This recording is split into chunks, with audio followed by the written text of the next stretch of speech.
18 सितंबर 2016 की रात कश्मीर में सब कुछ बिल्कुल शांत था। सोचिए, भारतीय सेना के उरी सेक्टर हेडक्वार्टर्स में बस ठंडी हवा की सरसराहट थी और कोई आवाज नहीं।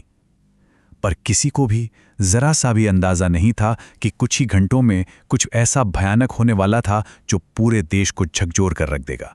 हुआ ये कि रात के अंधेरे में जैश ए मोहम्मद के 4 आतंकी एलओसी यानी लाइन ऑफ कंट्रोल को पार करके उरी में घुस आए। सुबह के ठीक 5:30 बजे जब जवान अपने टेंट में सो रहे थे, उन्होंने ग्रेनेड और अंधाधुंध गोलियों से हमला कर दिया। सिर्फ 3 मिनट में 17 ग्रेनेड फेंके गए और देखते ही देखते पूरा कैंप आग की लपटों में घिर गया। इसके बाद जो 6 घंटे मुठभेड़ चली, उसने पूरे देश को गहरे सदमे और गुस्से में डाल दिया। इस हमले की जो कीमत चुकानी पड़ी वो बहुत बड़ी थी। हमारे 18 सैनिकों ने अपनी जान गंवा दी। ये कई सालों में भारतीय सेना पर हुआ सबसे घातक हमला था और अब पूरा देश एक ही सवाल पूछ रहा था, इसका जवाब कौन देगा।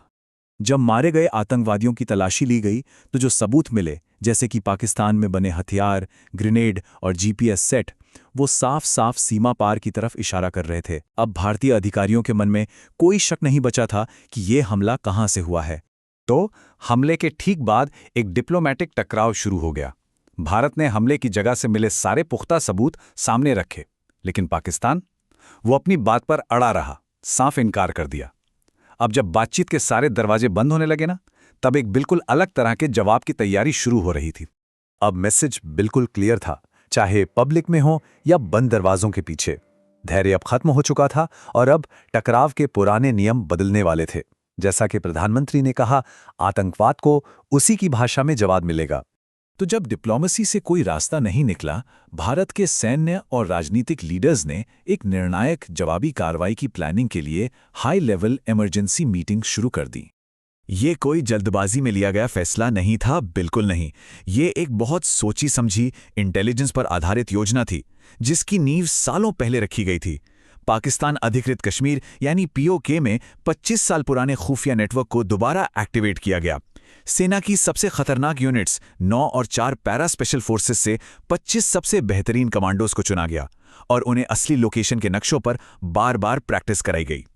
और पता है सीक्रेसी का लेवल क्या था? इस ऑपरेशन का कोई कोड नेम ही नहीं था, कुछ भी नहीं, ताकि एक भी जानकारी लीक ना हो सके। ब्रीफिंग के लिए जो भी डायग्राम बनते थे, मीटिंग खत्म होते ही उन्हें मिटा दिया जाता था। मतलब 0 चांस, कोई गलती की गुंजाइश ही नहीं थी। हमारी टीमें दुनिया के सबसे एडवांस्ड हथियारों से लैस थीं।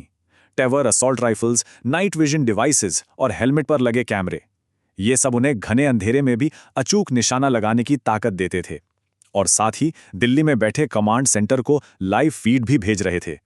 तो कई दिनों की इस सीक्रेट तैयारी के बाद आखिरकार ऑपरेशन को हरी झंडी मिल गई। वो रात थी 28 सितंबर 2016 की। ये एक बहुत ही मुश्किल और हिम्मत वाला ऑपरेशन था। लाइन ऑफ कंट्रोल के पार 7 अलग अलग आतंकी लॉन्च पैड्स को निशाना बनाया गया। 2 यूनिट्स ने एक साथ कई ठिकानों पर हमला बोला, जिनमें से कुछ तो दुश्मन के इलाके में 3 किलोमीटर अंदर तक थे। ये सफर खतरों से भरा था। हमारे कमांडोज पैदल और पेट के बल रेंगते हुए आगे बढ़े, बारूदी सुरंगों से भरे जंगलों को पार किया, और जब भी पाकिस्तानी सेना आसमान में रोशनी वाले गोले दागती तो वो बिना हिले डुले वहीं जम जाते थे। लेकिन वो रोके नहीं, आगे बढ़ते रहे।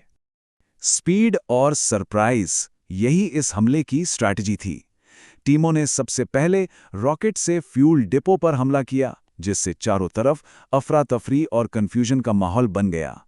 इससे पहले कि आतंकी संभल पाते और कोई जवाबी कार्रवाई करते, हमारे कमांडोज ने उन्हें वहीं ढेर कर दिया। ऑपरेशन के बाद जब सैटेलाइट तस्वीरों का एनालिसिस हुआ तो साफ दिखा कि आतंकी ठिकानों को कितना भारी नुकसान हुआ था। एक अंदाजे के मुताबिक इस कार्रवाई में 38 से 40 आतंकवादी मारे गए थे। और सबसे जरूरी बात, जो सबसे बड़ा मकसद था, वो भी पूरा हुआ। मिशन को सफलतापूर्वक अंजाम देना और हर एक सैनिक को सही सलामत घर वापस लाना। इस मिशन में भारत का एक भी कमांडो शहीद नहीं हुआ। मिशन कामयाब रहा, लेकिन चुनौती अभी खत्म नहीं हुई थी। अब कमांडोज को वापस भारतीय सीमा में लौटना था, और वो भी दिन के उजाले में। और हुआ भी वही जिसका डर था। जैसे ही वो सीमा के पास पहुंचे, एक कमांडो का पैर लैंडमाइन पर पड़ गया, जिससे 2 सैनिक घायल हो गए। पाकिस्तानी चौकियों ने भी फायरिंग शुरू कर दी, लेकिन एक बैकअप टीम ने कवर फायर दिया और पूरी यूनिट सुरक्षित वापस लौट आई। वैसे इस ऑपरेशन का कोई ऑफिशियल नाम नहीं था, लेकिन प्रेस कॉन्फ्रेंस के दौरान एक शब्द सामने आया, सर्जिकल स्ट्राइक। ये शब्द लोगों को इतना पसंद आया कि ये हमेशा के लिए हमारी मिलिट्री की डिक्शनरी का हिस्सा बन गया। ये एक पावरफुल स्टेटमेंट है जो हमारे स्पेशल फोर्सेस के प्रोफेशनल एटीट्यूड को दिखाता है। जब एक कमांडर से पूछा गया कि दुश्मन को कितना नुकसान हुआ, तो उन्होंने कहा, हमारा काम आतंकवादियों और उनके ठिकानों को तबाह करना था, लाशें गिनना नहीं। तो आखिर में सवाल ये उठता है, क्या ये युद्ध का एक नया अध्याय था? देखिए, 2016 की सर्जिकल स्ट्राइक ने भारत की काउंटर टेररिज्म पॉलिसी को हमेशा के लिए बदल दिया। इसने दुनिया को एक साफ मैसेज दिया कि भारत अब सीमा पार जाकर भी एक्शन लेने की हिम्मत और ताकत दोनों रखता है। और इसका असर रीजनल जियोपॉलिटिक्स और मिलिट्री स्ट्रैटेजी पर आज भी महसूस किया जाता है।